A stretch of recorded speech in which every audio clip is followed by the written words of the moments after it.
How we doing? How we doing? How we doing? It has been a little while since we've been here talking Pittsburgh Steelers. And what a day. What a day to talk Pittsburgh Steelers. Not only is it the start of the 2021 NFL season, but TJ Watt has signed his. And look, there was nervous moments for Steeler Nation. Nervous all this week. In fact, I thought about doing a live stream today, and one of my topics was, where is the Watt extension? Where's the Watt extension? And it came down right before, about a couple hours ago, Ian Rappaport, 4 years, $112 million, $80 million guaranteed. Now, I don't want to hear any more, Steelers Nation, I love you, but man, you can be a fickle bunch sometimes. I've heard everything about getting Watt. You want to run Watt out of town. You want to trade him. He's not worth the money. And then the Steelers are too cheap. They never paid anyone and all this nonsense. Look, wasn't Pouncey at one point the highest paid center in the league? I know Antonio Brown was one of the highest paid receivers in the league. Oh, no, sorry, was the highest paid receiver in the league. They paid Harrison. They paid Woodley. They paid all these different people. So where did the Steelers get this knock about being cheap? Is it because of Bell? Is it because they lowballed the guaranteed money on Bell? Perhaps. But, I don't think they did lowball the guaranteed money. Well, sorry, they didn't lowball the contract on Bell. They lowballed the guaranteed money on Bell, which, look, hindsight is 2020. If Bell had signed that deal, he'd probably still be on the Steelers right now, putting in work and not on the Ravens practice squad. Now, I know they're putting him to the roster, and Gus Edwards got hurt today, so he's definitely going to be, probably their starting running back or close to it. He's got to outshine the other guy that's on the Ravens roster at this point. So right now, let's talk a little TJ Watt. Is he worth the money? Is he worth that investment? $80 million guaranteed. Highest for a defensive player, I believe, of all time. I saw a couple tweets that said it was the Steelers, the highest guaranteed money the Steelers ever put out. But isn't that the highest guaranteed money that any team's ever put out for a defensive player? I think that's all time. So, is he worth that? To me, yes. To someone else? No. In fact, the first thing I saw was a Ravens fan saying it was overpaid. Well, the guy's been putting up, arguably should have been Defensive Player of the Year last year. Got robbed blind. And look, I kudos to Aaron Donald. Aaron Donald's a freak of nature at the position. And I understand that they put a little bit more currency in a defensive tackle's ability to put up outside linebacker numbers. But I'm sorry. If it's a stats-driven league and TJ Watt outshined Donald in every statistical category, I get that they play different positions. I get that it's tougher for a defensive tackle, but that was Watt's year to win, and he got snubbed. He got snubbed. So it's definitely something that I feel that the Steelers had to make this deal. They have the money to make this deal. They're going to have the money next year to pay Minka as well. This doesn't change the amount of money that they had this year or in the next year. It's not going to affect Minka. It's not like they had to do one or the other. I think both can get done. So it's just a matter of, what are your thoughts on this? Do you feel that it was worth that dollars? I guess that's the question. Do you feel that 4 years, $112 million, $80 guaranteed for Watt? Me personally, yes. I feel he was worth those dollars. I feel he was worth the money, and they had to get the deal done prior to the season. Now, and they did. It was touch and go. Like I said, it's Thursday night. Steelers play on Sunday, so they had to get that deal done. He did practice on Wednesday. It has been doing kind of a sit-in. I know a lot of people gave him a flack for it. Kind of a sit-in holdout, where he showed up to training camp, but he didn't play in any of the games. He didn't really practice with his teammates. But he was there. He was doing individual work on the sidelines. He was there. So the question is that a certain approach that other players will take moving forward?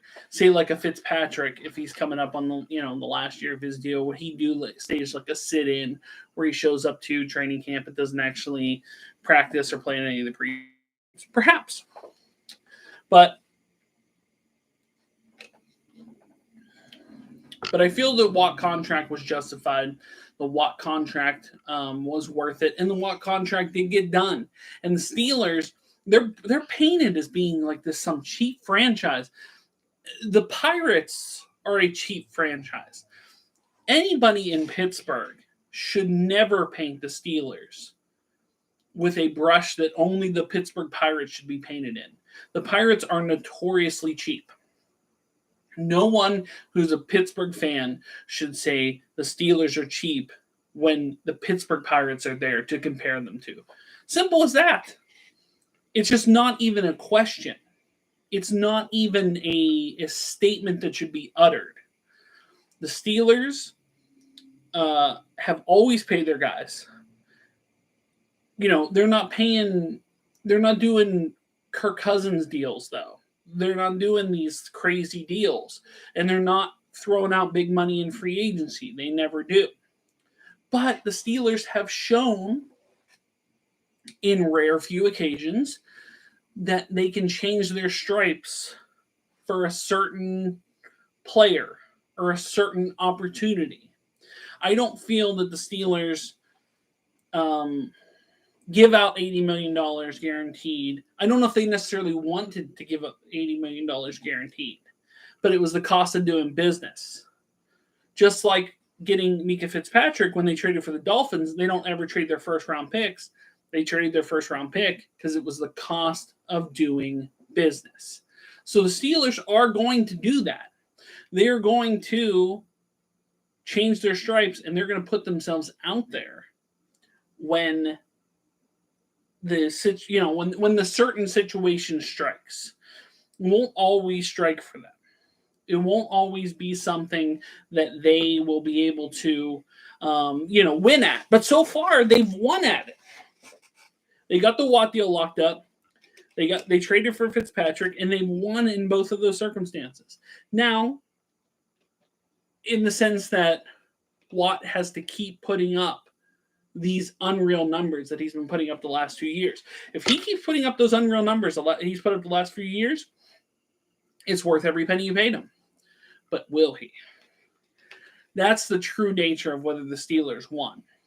Is that if they paid him this $80 million guaranteed, and he delivers the goods for the next 4 years of that deal, worth every penny.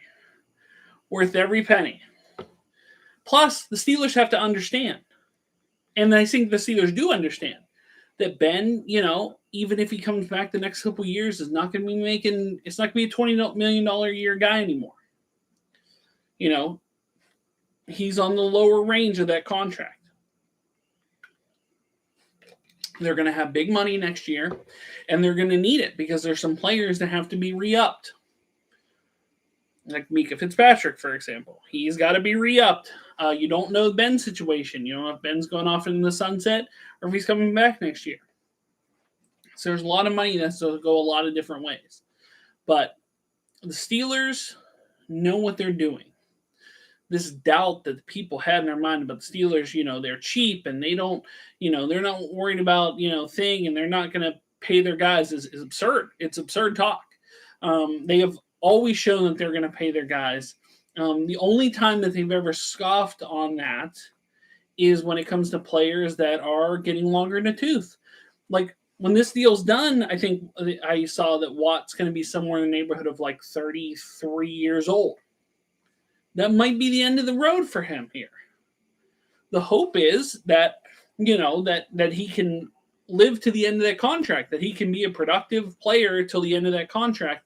But after that, I think he'll see the road, like LaVon Kirkland, like Greg Lloyd and Kevin Green and Joey Porter and all these guys that were kind of in their early to mid 30s, and they were looking for another deal, and that was it for them. Like there was something that they couldn't, they weren't going to pay them anymore. They weren't going to pay them another giant deal, and that's maybe the concern with Hayden too. Hayden, said that he's going to test free agency under, next year, and rightfully so, because I don't think the Steelers were going to pay him money, not for the next few years. Not saying he hasn't produced at that level, but the problem is he's at a position in cornerback where corners hit a certain turn, similar to running backs, and that's it. They hit a certain that mid 30s, that early to mid 30s. There hasn't been too many that have played into their late 30s at the cornerback position.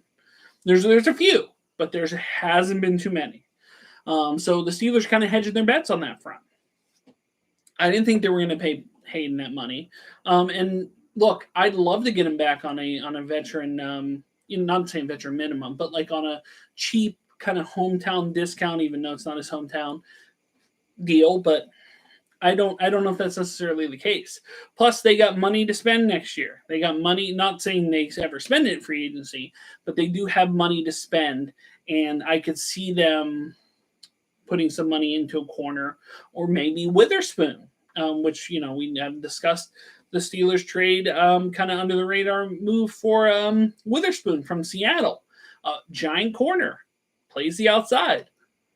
Is he your Joe Hayden replacement? Time will tell. Right now, he's learning the system, and the hopes he comes in like gangbusters. Pro Football Focus, who I hate and always has terrible, usually terrible, horrible statistics, did rate him top 10 corner, which, you don't put a lot of faith into them, but they rated him as a top 10 corner last year on a limited snap count. That wasn't enough for San Francisco to bring him back, and that wasn't enough for Seattle to keep him, and they traded him right out of training camp. But the hope is that you found a diamond in the rough there, that Witherspoon can come in and he can, eventually replace Hayden next year. Can he do that? Well, time will tell. The other thing is the Steelers open up on the road against Buffalo. They've opened up on the road now for the past 6 years. And what in the world of NFL schedule making, and I don't think they're alone. I think there's a team that's opened up on the road longer. I think for past like 8 or 9 years or something absurd like that. Jacksonville? Somebody like that. I can't remember who it is, but either way, 6 years in a row for any team is absurd for them to open up on the road. They should at least get one. There should be a 4-year limit that you do 4 straight road games and then you start off season at home. It's silly talk to be playing the road 6 years in a row out of the gate. But they are opening up on the road in Buffalo, and that's going to be a tough matchup. And the Steelers, of course, as it seems that happens every year, have one of the hardest, if not the hardest, schedules in the league. And that's because the AFC North is tough. It wasn't the AFC East of the Brady era where he just steamrolled through the AFC East because they were all terrible. I mean, they had 8 bye weeks. They can talk about the Patriots and their dominance for however long. They had 8 bye weeks. They played, every other team in their division, 7 bye weeks. They had an actual bye week, and they played the Dolphins twice and Buffalo twice. And who else is in their junkie division? The Jets. The Jets twice. When you play those teams, and that's when they were bad teams. I'm not talking about, the few times when like Miami would beat them, or those 1 or 2 years where the Jets made the AFC Championship game with Sanchez. I'm talking about every other year when Buffalo was terrible, when the Jets were terrible, when Miami was terrible. Steelers never had anything like that. They'd have a situation where Cincinnati was good. Cleveland was always bad. Cleveland was finally getting good. And Baltimore was tough, would always be a tough out. And then they'd usually, end up putting them in premier matchups, Monday Night Football, Sunday Night Footballs, against some of the better teams in the league. Steelers always get kind of screwed over with the schedule. It's just facts. And, you can say that's chalk it up to excuses and make it however you want, but the fact is they always get screwed over by the schedule. And this year's no different. And they said last year they had an easy schedule, except for, everybody wants to say, they fell apart down the stretch. And you're right, they did fall apart down the stretch. But did they fall apart down the stretch because they were facing inferior opponents, or did they fall out down the stretch because the Tennessee Titans got COVID and the Baltimore Ravens got COVID, and then they kept bouncing the schedule around to the point where the Steelers and Ravens had to play on a Wednesday afternoon at like 4:00, and then a following Sunday game? Like they were destroyed by the end of that. After the Titans thing and after the Ravens thing, it ruined their whole season. And nobody talks about it. All they talk about is they fell apart down the stretch. They don't talk about the fact that their games were scheduled 9 separate times on separate days. And they didn't know what day was off. And they didn't have a day off. And then they had to play 2 games in like 5 days. Or 3 games in, I think, was it like 10 days or something like that? Or 3 games in... This is not Bishop Sycamore. This is Pittsburgh Steelers. They're playing 3 games in 10 days. That's absurd. That doesn't make any sense. So that really ruined their season last year. So all these people that are down on the Pittsburgh Steelers, they're down on them. They think Ben's washed or all that stuff because they fell apart down the stretch. As long as there's no COVID scare that ruins any of their matchups and they're on a schedule and they're not playing multiple games in a short period of time, I feel the Steelers are pretty good. Now, there's concerns about the O-line, and rightfully so. There's concerns about, I was shocked when DeCastro retired. Or, no, he didn't retire. I mean, they just cut him.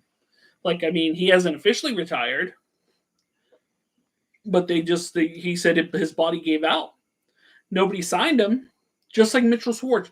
Everybody seems to think Steelers should just sign Mitchell Schwartz. That's the name that keeps getting thrown around. Why didn't anybody sign Mitchell Schwartz? Don't you think they do their homework on these people?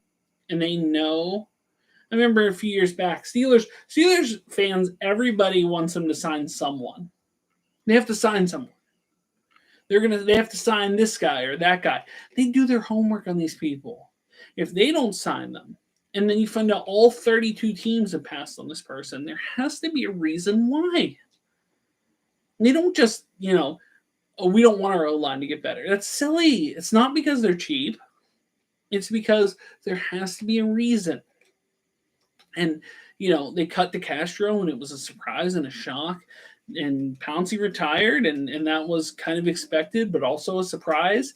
And the Steelers are dealing with a patchwork O-line now. And the concerns that everyone had about Chuck Okafor and Zach Banner being the 2 tackles are justified. They're justified because Okafor couldn't hack it at left tackle. Now you have Dan Moore, a rookie, in there at left tackle. Then you have a right tackle, Okafor, because Zach Banner is hurt. And they signed Zach Banner to good-sized money last year, and he's hurt. Again, that's a concern. So, of course, they'd want to bring in like a Mitchell Schwartz, but where is he? Why has no other team grabbed him? Why has no other team grabbed Russell Okung and some of the other guys that are tackles out there? The start of the season's today. And I'm not saying they can't sign anyone before week 1, because only 2 teams are playing tonight, and the rest of them are playing on Sunday and Monday. So it's not like they can't sign other people. But they haven't. Is that because they're thrilled with the guys they have? Or is that because the guys that are out there aren't worth signing? There has to be a reason why they haven't signed people yet. But Dan Moore has shown it in the preseason. Won the starting left tackle job. I don't think he's going to give it up. I think Dan Moore is going to come in and be that 4th round pick that has long been coveted by the Steelers, where you see other people grabbing like a George Kittle or grabbing like a Richard Sherman in the 4th round. And, Steelers find a certain gem guy in the 4th round. I think it might be your starting left tackle, Dan Moore. Maybe he's the guy. The hope is that he is. Dotson, you have to hope makes a big leap in year 2. I mean, he was great last year. Kind of another one of those diamond in the rough guys. Kendrick Green in the 3rd. You hope. He's coming in with lofty expectations. Wearing that 53, people think he's Pouncey. They drafted Pouncey in the 1st round. They drafted Kendrick Green in the 3rd round. So the hope is he can deliver the goods. And like I said, Okafor, who knows? Now he's playing right tackle. That's not nearly as demanding as left. And man, you hope he can. And then Trey Turner. Trey Turner, who took over for DeCastro. Trey Turner was a 5-time Pro Bowler. Was just sitting on the scrap heap. Trey Turner was sitting on the scrap heap when they signed him.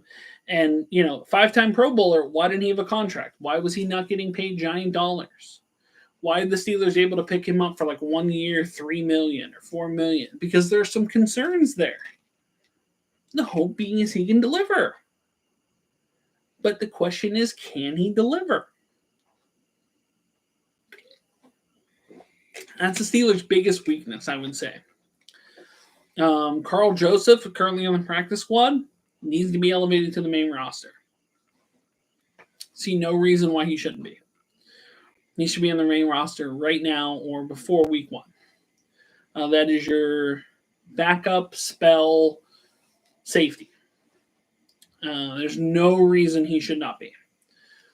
So, but yeah, that would be, as far as my concerns there. Cornerback, another concern. Like I said, you hope Witherspoon learns the system, brings it in, comes in, delivers the goods.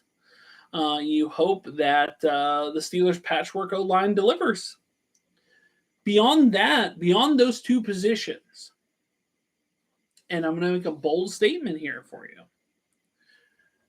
This is a better team than last year, I feel.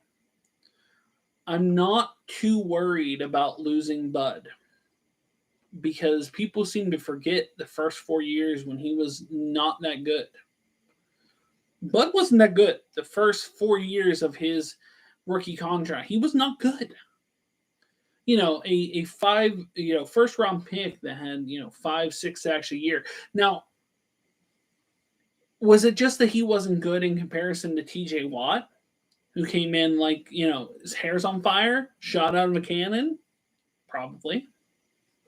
But he didn't have he never got to the point, and a lot of injury concerns. He was never able to put it all together. And I'll be honest, I don't think he's going to be that good in Tennessee. I'm not super high on Bud being good in Tennessee. And they paid him huge money.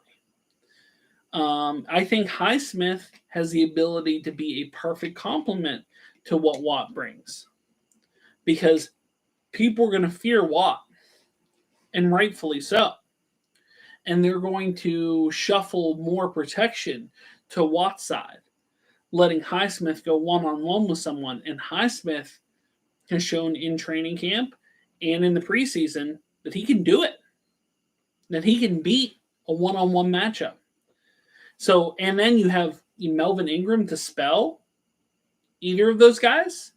Oh, man. I mean, that's so much better than what was last year. It's silly. So,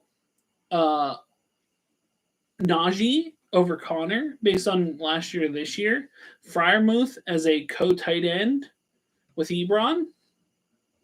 The receiver core intact, surprisingly. Didn't think Juju was going to come back. I think Juju thought he was going to cash in on the market.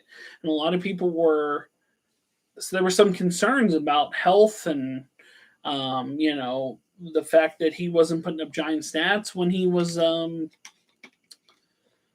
when Brown wasn't there to draw doubles, and rightfully so. But I think Juju thought he was going to get a giant contract in free agency, and it wasn't there for him. So he came back on a 1-year deal. And the hope is that that he can be a serviceable, kind of possession man guy that he needs to be. He had 97 catches last year. I'd love to see him have that again this year. Had some dud games. Cost me a fantasy championship at that Cincinnati Dudsville that he put up, where he got blasted for like a 2-yard loss. And that was his only reception of the game. It was like one reception for 2 yards and a fumble. -2 points cost me my game. So not thrilled at him for that one. That's also the game where he was dancing on the logo, and then they lost, and that started that whole controversy. Look, I don't care about Juju and his TikTok. I know people get upset about things they don't understand, and they think that he's someone that, that he's gonna, ruin the team because he likes to do videos. Now, I will say this: I don't care that he dances on logos. I don't care that he does TikTok videos. I don't care that he's trying to create his brand and he taught Claypool to be the same thing. What is dumb, the one thing I won't defend him for, so stupid, is he did the milk crate challenge video, which is kind of odd, almost looks staged in the sense that nobody ever saw him going up the side of it, just down the other side. But even so, if he slips and he gets hurt, breaks his wrist or breaks his ankle or whatever, maybe the dumbest injury in NFL history, if he does that. So the question is that there's still some maturity issues there for Juju. I think Juju's a good wide receiver. I don't think he'll be back next year. I think he's kind of run his course with the Steelers. Not saying that he's definitely, let's put it this way, I wouldn't mind having him back. I just think that he's gonna end up finding more money next year, especially if he puts together a nice season this year. Claypool and Johnson and a few, I think Washington's gone next year as well. Steelers may actually be looking for some receivers in the draft along with that QB of the future, because I'm still not sure. I'm still not convinced that the QB of the future is on the roster. I'm not sure about Rudolph. Not sure about Haskins, and the big camp battle. They both made the team. A lot of concerns there. I don't think either of them are built to be the QB of the future. They can be a solid, depth piece to come in. There's certainly worse QB situations around the league, but I would have to see a lot more from Haskins and Rudolph in order to determine whether either one of them are the QB of the future. So, yeah, NFL football's on tonight. It's back. My favorite sport is back. I'm in like 9 fantasy leagues. So I have some implications going into this evening and the whole weekend. But, look, I just wanted to pop on here and discuss a little TJ Watt contract, discuss a little Steelers, because it's been a while since we cracked on the Steelers live stream. Wanted to just see the goings on in Steelers Nation, just kind of all the wild and crazy things going on. But glad to see Watt got paid. Hoping they do the same next year for Minka as well. Really think they will. I think they will. I'm no concerns about the Steelers being branded as cheap, like people brand them as being somehow cheap. They are not cheap. Pirates are cheap. They are not cheap. They always pay top dollar, and it shows it right here with the highest paid defensive contract in the league. Seeing, yeah. So it's definitely one of those things where the Steelers now have to go out and put out their work. They have to upset Buffalo week 1. And I'll be honest, I think they will. I think they will upset Buffalo in week 1. A bold statement, sure. But, we'll see, freezing hot takes, whether that actually thing. But the hot take is that they upset Buffalo week 1. I think the Steelers are going to be a far better team than they're being advertised currently, because they're not being advertised at all as a good team. And a lot of that thing of them just kind of crumbling down the stretch is part of that. And that's fine. I love when the Steelers are underdogs. I love when they're underdogs. It's the best when they're underdogs. So I feel good about this season. Leave a message in the comments if you went this far, and let me know your thoughts on the Steelers season. Do you think they're going to win it all? Do you think, I mean, it'd be a little bold statement to win all, but I do think that they're going to do, they're going to at least be a playoff team. And they are going to get Mike Tomlin that record. I think he's tied with Schottenheimer. Is he tied with Schottenheimer?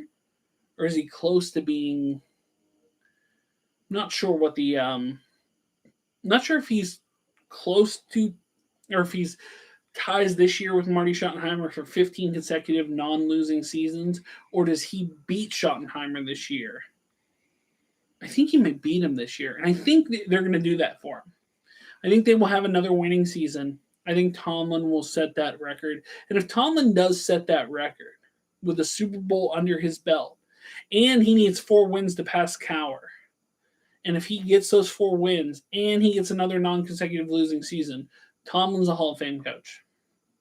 You've heard it here first. Because nobody ever, they talk about Ben, they talk about players or whatever. They don't talk about Tomlin. And Tomlin, as Polamalu mentioned in his Hall of Fame speech, is going to be a Hall of Fame coach. I'm fully convinced of it. So let me know your thoughts on the Steelers this season. Do you think they're going to do good? Do you think they're going to do bad? I think they're going to be fine. I think they're going to be a playoff team, if not better than, especially better than what some of these media people are saying. But guys, thank you so much for watching. If you are new here, make sure to like, share, and subscribe. If you'd like to support me on Patreon like John Bailey did, you can do so. Link is in the description below. If you'd like to buy a TomWasHere t-shirt, you can do so at Spreadshirt, as well as links to my eBay store, Facebook page, Instagram, and Clubhouse. But guys, thanks so much for watching. And until the next Steelers video, I will see you soon. But until then, bye everyone.